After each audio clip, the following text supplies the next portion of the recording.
नमस्कार, मी ॲडव्होकेट अमोल गिराम।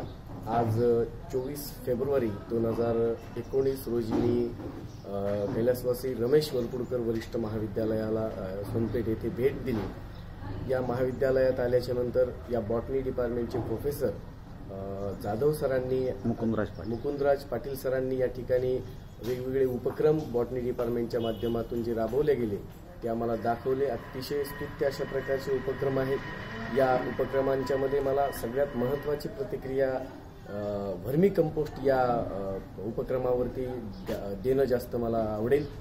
कारण आज जागतिक पर्यावरणाचा विचार जर केला तर पर्यावरणाचा ऱ्हास व्हायला लागलेला आहे। खूप साऱ्या स्पेसीज धोक्यात आलेल्या आहेत आणि या सगळ्या स्पेसीज धोक्यात आलेल्या कारणानं निसर्गही कुठेतरी इम्बॅलन्स झाला आहे आणि हा इम्बॅलन्स अशा परिस्थितीमध्ये मानवी जीवन सुद्धा कुठेतरी धोक्यात येण्याची संकेत त्या ठिकाणी निर्माण झालेले असताना आपल्या या रासायनिक खताच्या माध्यमातून मोठ्या प्रमाणामध्ये प्रदूषण जमिनीचं आणि पाण्याचं होत आहे आणि त्याचा इफेक्ट एकूणच प्लॅंक्टॉन आणि स्पेसीजवरती होत आहे आणि त्या अनुषंगानं मग त्याचा प्रत्यक्ष परिणाम माणसाच्या जीवनावरती सुद्धा होतोय।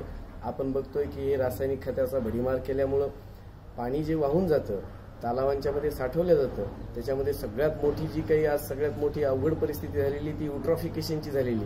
युट्रॉफिकेशनमुळे पाण्याचा बीओडी असेल, पाण्याचा पीएच असेल, पाण्याचा सीओडी असेल, तो पूर्णतः इम्बॅलन्स झालेला आहे आणि त्यामुळे मानवी जीवन धोक्यात आलेलं आहे। आणि अशा परिस्थितीमध्ये या सगळ्या रासायनिक खताला पर्याय म्हणून सर्वोत्कृष्ट पर्याय जर कोणता असेल तर तो म्हणजे व्हर्मी कंपोस्टचा।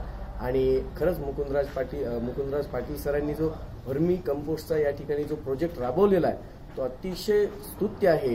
कुठेतरी एक निसर्गाशी पूरक अशा स्वरूपाचा तो खत आहे आणि निश्चितपणानं जमिनीचा पोत आणि प्रत वाढवणारी हा सगळा उपक्रम आहे आणि त्याची खऱ्या अर्थानं या शेतकऱ्यांना, आपल्या या कृषीप्रधान भारताला त्या उपक्रमाची खरी गरज आहे आणि ते फार इझी गोईंग शेतकरी सुद्धा ते आत्मसात करू शकतात।